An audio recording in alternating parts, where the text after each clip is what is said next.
Anaximandra görə arxe apeirondur. Anaximandrın əsərindən günümüzə qədər gəlib çatan orijinal fraqmentində o apeironu belə izah edir.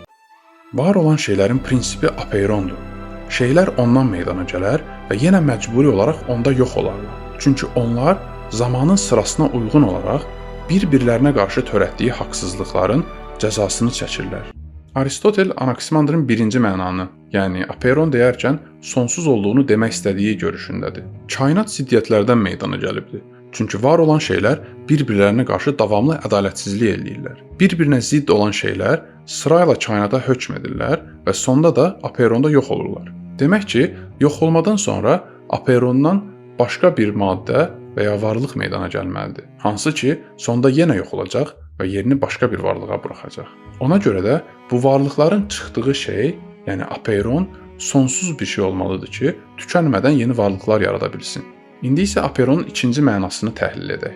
Varlıqlar arasında ziddiyyətlər və fərqliliklər var olduğuna görə, keyfiyyət baxımından apeiron qeyri-müəyyən və ya xüsusiyyət daşımayan bir şey olmalıdır.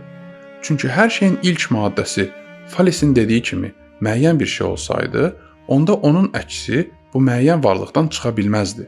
Çünki zidd olan varlıqlar elə ən başda bir-birlərini silərdilər. Həmçinin hər hansısa bir maddə sonsuz olsaydı, onda digər maddələr aradan qalxardı.